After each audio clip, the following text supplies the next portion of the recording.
ದಿನ ಪ್ರಾರ್ಥನಾ ಅವಧಿಯ ವಿಷಯ ಸಂಬಂಧಪಟ್ಟ ವಿಷಯ ಏನು ಅಂತಂದರೆ ಆರೋಗ್ಯಕರವಾದ ಅಭ್ಯಾಸಗಳು. ಮಕ್ಕಳು ದಿನನಿತ್ಯ ನಮ್ಮ ಜೀವನದಲ್ಲಿ ಯಾವ ಯಾವ ಆರೋಗ್ಯಕರವಾಗಿರ್ತಕ್ಕಂಥ ಅಭ್ಯಾಸಗಳನ್ನು ಮಾಡ್ಕೊಂಡು ಹೋಗ್ಬೇಕಾಗುತ್ತೆ, ಯಾವ ಯಾವ ಹವ್ಯಾಸಗಳು ಅವ್ರಿಗಿರುತ್ತೆ ಮತ್ತು ಅಭ್ಯಾಸಗಳನ್ನು ಏನು ಮಾಡ್ಕೊಂಡು ಹೋಗ್ಬೇಕಾಗುತ್ತೆ ಅಂತಕ್ಕಂಥದ್ದನ್ನು ಇದು ಮೌಲ್ಯ ಶಿಕ್ಷಣಕ್ಕೆ ಸಂಬಂಧಪಟ್ಟ ವಿಷಯ ಆಗಿರುತ್ತೆ. ಪ್ರಥಮವಾಗಿ ಮಗು ಶಾಲೆಗೆ ಬರುತ್ತೆ, ಶಿಕ್ಷಣವನ್ನು ಕಲಿಯುತ್ತೆ, ಆದರೆ 4 ಗೋಡೆಗಳ ಮಧ್ಯೆ ಮಾತ್ರ ಅದರ ಚಟುವಟಿಕೆಯನ್ನು ನೋಡ್ತಾ ಹೋಗ್ತೀವಿ. ಮಗು ಹೊರಗಡೆ ಇದ್ದಾಗ ಮನೆಯಲ್ಲಿ, ವರಾಂಡದಲ್ಲಿ, ಅಕ್ಕಪಕ್ಕದಲ್ಲಿ, ಬಯಲಲ್ಲಿ, ಪರಿಸರದಲ್ಲಿ ಯಾವ ಯಾವ ಚಟುವಟಿಕೆಯನ್ನು ಮಾಡುತ್ತೆ, ಒಳ್ಳೆಯ ಗುಣಗಳನ್ನು ಎಲ್ಲಿ ಬೆಳೆಸ್ಕೊಳ್ಳುತ್ತೆ, ಅದರ ಮೌಲ್ಯಗಳನ್ನು ನಾನು ಹೇಗೆ ಕಾಣ್ಬೋದು ಅಂತಕ್ಕಂಥದ್ದನ್ನು ಕಲ್ಪನಾ ಹೇಳಮ್ಮ. ಪ್ರಥಮವಾಗಿ ನನ್ನ ಹೆಸರು ಕಲ್ಪನಾ. ನಾನು 7ನೇ ತರಗತಿಯಲ್ಲಿ ಓದುತ್ತಿದ್ದೇನೆ. ಆರೋಗ್ಯಕರವಾದ ಒಳ್ಳೆಯ ಅಭ್ಯಾಸಗಳು: ಬೆಳಗ್ಗೆ ಬೇಗನೆ ಏಳುವುದು, ಪ್ರತಿದಿನ 2 ಬಾರಿ ಹಲ್ಲುಗಳನ್ನು ಉಜ್ಜುವುದು, ಪ್ರತಿದಿನ ಸ್ನಾನ ಮಾಡುವುದು, ಕೂದಲನ್ನು ಬಾಚಿಕೊಳ್ಳುವುದು, ಊಟದ ಮೊದಲು ಮತ್ತು ನಂತರ ನಿಮ್ಮ ಕೈಗಳನ್ನು ತೊಳೆಯುವುದು,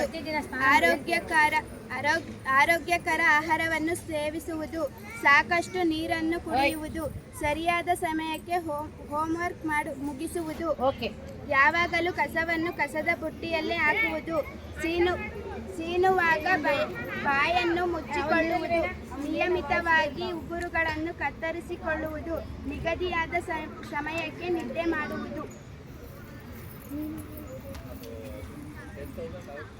ಮುಖ ತೊಳೆಯುವುದು ಏನೇನು ಹೊಸ ಹೊಸ ಆರೋಗ್ಯಕರವಾದ ಬೆಳವಣಿಗೆಗಳು ಹೇಳಪ್ಪ.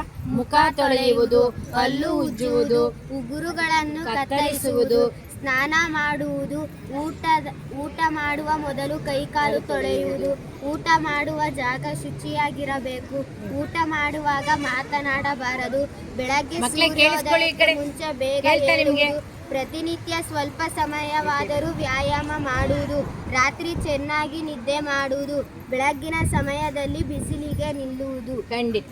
ನೆಕ್ಸ್ಟ್ ಏನೇ ಬರೀ ಪರಿಚಯ ಮಾಡಿಕೊಡು ಫಸ್ಟ್. ಹೆಸರು ಮೋಹನ್ ಗೌಡ, ತರಗತಿ 7ನೇ ತರಗತಿ. ಹೇಳ್ತಾ ಇಲ್ಲ, ಇನ್ನು ಜೋರಾಗಿ. ಆರೋಗ್ಯಕರ ಅಭ್ಯಾಸಗಳು: ವ್ಯಾಯಾಮ ಮಾಡುವುದು, ಖಂಡಿತ ನೋಡಿ, ವ್ಯಾಯಾಮ ಮಾಡುವುದು, ಯೋಗ ಮಾಡುವುದು, ಹಲ್ಲು ಉಜ್ಜುವುದು, ಬೆಳಗ್ಗೆ ಬೇಗನೆ ಏಳುವುದು, ಸೂರ್ಯ ಉದಯಿಸುವ ಮುನ್ನ ಪ್ರತಿದಿನ ಎದ್ದೇಳಬೇಕು, ವಾಕಿಂಗ್, ವ್ಯಾಯಾಮ ಮತ್ತು ಧ್ಯಾನಕ್ಕೆ ಬೆಳಗಿನ ಸಮಯ ತುಂಬಾ ಉಪಯುಕ್ತವಾಗಿದೆ, ವಿದ್ಯಾರ್ಥಿಗಳಿಗೆ ಓದಲು ಇದು ಅತ್ಯುತ್ತಮ ಸಮಯ, ಆರೋಗ್ಯವಾಗಿರಲು ನೀರು ಕುಡಿಯಿರಿ, ಹೆಚ್ಚು ನೀರನ್ನು ಕುಡಿಯುವುದು, ಕುಡಿಯಿರಿ, ಬೆಳಿಗ್ಗೆ ಎದ್ದಾಗ ಖಾಲಿ ಹೊಟ್ಟೆಯಲ್ಲಿ 3 ರಿಂದ 4 ಗ್ಲಾಸ್ ನೀರು ಕುಡಿಯುವುದು ಅತಿ ಅವಶ್ಯಕ, ಬೆಳಗಿನ ಆಹಾರವನ್ನು ಸೂರ್ಯ ನೆತ್ತಿ ಮೇಲೆ ಏರೋ ಮುಂಚೆಯೇ ಸೇವಿಸಬೇಕು, ಪ್ರತಿದಿನ ಆಹಾರ ಸೇವಿಸಿದ ನಂತರ 1 ಬಾಳೆಹಣ್ಣು ಸೇವಿಸುವುದರಿಂದ ಅಜೀರ್ಣ ದೂರವಾಗುತ್ತದೆ, ಉಪವಾಸ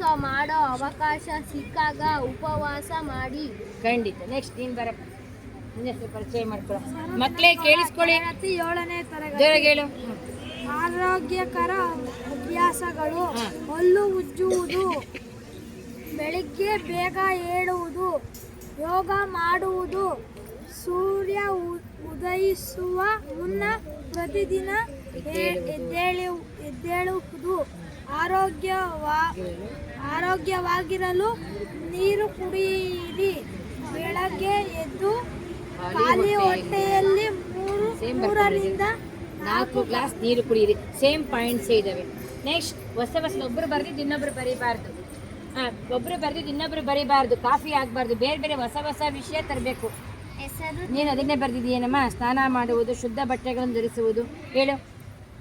ಬೆಳಗ್ಗೆ ಬೇಗನೆ ಏಳುವುದು, ಮುಖ ತೊಳೆದುಕೊಂಡು ದೇವರಿಗೆ ವಂದಿಸಬೇಕು, ವ್ಯಾಯಾಮ ಮಾಡಬೇಕು, ಸ್ನಾನ ಮಾಡಬೇಕು, ಶುದ್ಧ ಬಟ್ಟೆಯನ್ನು ಧರಿಸಬೇಕು, ದುಷ್ಟ ಚಟುವಟಿಕೆಗಳನ್ನು ಎಂದಿಗೂ ಕಲಿಯಬಾರದು, ರಾತ್ರಿ ಬೇಗನೆ ಮಲಗಬೇಕು, ಹಲ್ಲುಗಳನ್ನು ಶುದ್ಧವಾಗಿ ಉಜ್ಕೋಬೇಕು. ರಾತ್ರಿ ಊಟ ಮಾಡಿದ್ಮೇಲೆ ಬಾಯಿ ವಾಶ್ ಮಾಡ್ಕೊಂಡ್ರೆ ಏನೂ ಆಗಲ್ಲ. ಮಕ್ಕಳೇ, ನಾವು ಬಾಯಿ ತುಂಬ ಬಾಳೆಹಣ್ಣು ತಿಂದಿರ್ತೀವಿ, ಹಂಗೆ ಯಾವಾಗ ಮನೆಕೊಳ್ಳೋದು. ಬೆಳಗ್ಗೆ ಇದ್ದಾಗ ಬಾಯಲ್ಲೆಲ್ಲ ವಾಸನೆ ಬರ್ತಾ ಇರುತ್ತೆ. ನೀವು ಊಟ ಮಾಡಿದ ನಂತರ ಸಹನ ಬಾಯನ್ನು ವಾಶ್ ಮಾಡ್ಕೊಂಡು ಮಲಗಿದ್ರೆ ಬಿಸಿನೀರಲ್ಲಿ ಏನೂ ಆಗಲ್ಲ, ಚೆನ್ನಾಗಿರುತ್ತೆ. ಇಲ್ಲಾಂದರೆ ಹೆಂಗೆ ತಿಂದಿರ್ತೀವಿ ಆಹಾರ ಹಂಗೆ ಮನೆಕೊಂಡ್ರೆ ಅದರೆಲ್ಲ ರಾತ್ರಿಯೆಲ್ಲ ಏನಾಗುತ್ತದೆ, ಬಾಯಿ ಸ್ಮೆಲ್ ಬರ್ತಾ ಇರುತ್ತೆ, ಆ ಹಲ್ಲಿನ ಸಂದಿಯಲ್ಲೆಲ್ಲ ಕುತ್ಕೊಂಡಿರುತ್ತೆ. ಅದಕ್ಕೆ ಚೆನ್ನಾಗಿ ಬಾಯಿ ವಾಶ್ ಮಾಡಬೇಕು ನಾವು. ವಾಶ್ ಮಾಡಿ ರಾತ್ರಿ ಹೊತ್ತು ಸಹ ನಾನು ಹೇಳ್ತಿರೋದು, ಊಟ ಆದಮೇಲೆ ಮನೆಗುವ ಮುಂಚೆ ಆ ಥರ ಮಾಡಿದರೆ ಒಳ್ಳೆಯದು ಅಂತ ಹೇಳ್ತೀನಿ. ಮಕ್ಕಳು ಸುಮಾರು ಪಾಯಿಂಟ್ಸನ್ನು ಬರ್ಕೊಂಬಂದಿದ್ದಾರೆ. ಊಟ ಮಾಡುವಾಗ ಶುಚಿಯಾಗಿರ್ಬೇಕು, ಕೈಕಾಲು ಮುಖ ತೊಳಿತಕ್ಕಂಥದ್ದು, ಶುದ್ಧವಾದ ನೀರನ್ನು ಕುಡಿತಕ್ಕಂಥದ್ದು, ಆಹಾರವನ್ನು ಮುಚ್ಚಿರ್ತಕ್ಕಂಥದ್ದು ಅಲ್ವಾ, ಮತ್ತು ನೀರನ್ನು ಸಹ ಶುದ್ಧವಾದ ನೀರನ್ನೇ ಕುಡಿಬೇಕಾಗುತ್ತೆ. ನಾವು ನೀರನ್ನು ತೆರೆದಿಟ್ಟು ಏನು ಮಾಡುತ್ತೆ, ಸೊಳ್ಳೆ ಬಂದು ಅದರಲ್ಲಿ ಕುತ್ಕೊಳ್ಳುತ್ತೆ ಅಲ್ವೇನಪ್ಪ, ಅದರಲ್ಲಿ ಮೊಟ್ಟೆ ಇಡುತ್ತೆ. ಏನು ಮಾಡಬೇಕಾಗುತ್ತೆ, ಮುಚ್ಚಬೇಕಾಗುತ್ತೆ. ಒಳ್ಳೆಯ ಹವ್ಯಾಸಗಳು. ನಾವು ಆಹಾರವನ್ನು ತೆರೆದಿಡ್ತೀವಿ ಮನೆಯಲ್ಲಿ, ತೆರೆದಿಟ್ಟಾಗ ಏನಾಗುತ್ತೆ, ಆಹಾರ ತೆರೆದಿಡಬಾರ್ದು. ಎಷ್ಟೋ ಸರಿ ತೆರೆದಿರ್ತಾರೆ, ಅಲ್ಲಿ ಹೋಗಿ ಸೊಳ್ಳೆಗಳು ನೊಣಗಳು ಎಲ್ಲ ಕುತ್ಕೊಳ್ತವೆ. ಸನ್ನೆ ಬರ್ತೀವಿ, ಎಲ್ಲ ಹೋಗಿರ್ತೀವಿ, ಅದನ್ನೇ ತಿನ್ನತಕ್ಕಂಥದ್ದು. ನಾವು ಒಳ್ಳೆಯ ಅಭ್ಯಾಸಗಳನ್ನು ಬೆಳೆಸ್ಕೋಬೇಕಾಗುತ್ತೆ. ಆಹಾರವನ್ನು ಮುಚ್ಚಿಡೋದು, ನಮ್ಮ ಮನೆಯನ್ನು ಶುಚಿಯಾಗಿರ್ತಕ್ಕಂಥದ್ದು, ಮನೆಯ ಜಾಡುಗಳನ್ನು ಗುಡಿಸ್ಕೊಳ್ತಕ್ಕಂಥದ್ದು ಅಲ್ಲೇನಪ್ಪ, ಕಸವನ್ನು ಗುಡಿಸಿ ಸ್ವಚ್ಛವಾಗಿ ತಮ್ಮ ಮನೆಯಲ್ಲಿ ಇಟ್ಕೊಳ್ತಕ್ಕಂಥದ್ದು. ನೋಡಿ, ನಮ್ಮ ಸುತ್ತಮುತ್ತ ಶುದ್ಧವಾಗಿದ್ದರೆ ನಾವು ಸಹ ಶುದ್ಧವಾಗಿರ್ಲಿಕ್ಕೆ ಸಾಧ್ಯ ಆಗುತ್ತೆ. ನಾನು ಒಂದೊಂದು ಮನೆಯಲ್ಲಿ ನೋಡ್ತೀನಿ, ಮನೆ ಮುಂದೆ ಚರಂಡಿ, ಮನೆ ಮುಂದೆ ಸಗಣಿ, ಮನೆ ಮುಂದೆ ನೀರು ನಿಂತಿರುತ್ತೆ, ಆಮೇಲೆ ಸೊಳ್ಳೆಗಳು ಗಮ್ಮಂತ ಇರ್ತವೆ. ಈ ಥರ ಇದ್ದಾಗ ನಾವೆಲ್ಲಿ ಶುದ್ಧವಾಗಿರೋಕ್ಕೆ ಸಾಧ್ಯ ಆಗುತ್ತೆ? ಮೊದಲು ನಾವು ಸ್ವಚ್ಛತೆಯಾಗಿ ನಮ್ಮ ಸುತ್ತಮುತ್ತ ಪರಿಸರವನ್ನು ಇಟ್ಕೋಬೇಕಾಗುತ್ತೆ. ಮನೆಯಲ್ಲಿ ಪಾತ್ರೆಗಳಾಗಿರಲಿ, ಅದೇನು ಪಾತ್ರೆಗಳನ್ನು ಅಷ್ಟೇ ನೀಟಾಗಿ ತೊಳಿಬೇಕಾಗುತ್ತೆ ಪಾತ್ರೆಗಳನ್ನು. ಒಂದೊಂದು ಸರಿನ ಪಾತ್ರೆಗಳನ್ನು ಬಿಸಿನೀರಲ್ಲಿ ತೊಳಿರಿ, ಏನೂ ಆಗೋದಿಲ್ಲ. ಕೆಲವು ಸರ್ನೆ ಅದರಲ್ಲಿ ಜಿಡ್ಡಂಗೆ ಇರುತ್ತೆ, ಹಿಂಗೆ ಇಟ್ಟುಬಿಡೋದು, ಇದು ಬೆಳಿಗ್ಗೆ ಬಂದು ಅದರಲ್ಲೇ ಮಾಡೋದು. ಮಕ್ಕಳೇ, ಶುದ್ಧತೆ ಇರಬೇಕಾಗುತ್ತೆ ಮನೆಗಳಲ್ಲಿ ಶುದ್ಧ ಇದ್ದಾಗ ನಾವು ಸಹ ಅದು ಒಂದು ರುಚಿ. ನಾವು ಶುದ್ಧವಾಗಿ ಇಟ್ಕೊಂಡಾಗ ಆಟೋಮೆಟಿಕ್ಕಾಗಿ ನಾವು ಸಹ ಶುದ್ಧವಾಗಿರ್ಬೋದಾಗುತ್ತೆ ಅಂತ ಹೇಳ್ತಾ, ಒಳ್ಳೆಯ ಹವ್ಯಾಸಗಳು ಏನೇನು, ಗುರು ಹಿರಿಯರಿಗೆ ಹೊಂದಿಸ್ಬೇಕಾಗುತ್ತೆ. ಮಕ್ಕಳೇ, ನಾನೊಂದೆರಡು ಹೇಳ್ತೀನಿ. ಗುರು ಹಿರಿಯರಿಗೆ ಹೊಂದಿಸ್ತಕ್ಕಂಥದ್ದು, ಗೌರವ ಕೊಡ್ತಕ್ಕಂಥದ್ದು, ಒಳ್ಳೆಯ ಮೌಲ್ಯಗಳನ್ನು ಕಲಿತಕ್ಕಂಥದ್ದು, ಹೌದಲ್ವಾ? ಅನಂತರ ರಾಷ್ಟ್ರಧ್ವಜಕ್ಕೆ ಗೌರವವನ್ನು ಕೊಡ್ತಕ್ಕಂಥದ್ದು, ಹಿರಿಯ ನಾಯಕರಿಗೆ ಗೌರವವನ್ನು ಕೊಡ್ತಕ್ಕಂಥದ್ದು, ಮನೆಯಲ್ಲಿರ್ತಕ್ಕಂಥ ಹಿರಿಯರಿಗೆ ಅಖಂಡವಾದ ಗೌರವವನ್ನು ಕೊಡ್ತಕ್ಕಂಥದ್ದು, ಹಿರಿಯರನ್ನು ಪ್ರೀತಿಸ್ತಕ್ಕಂಥದ್ದು. ಒಳ್ಳೆಯ ಹವ್ಯಾಸಗಳಿವು.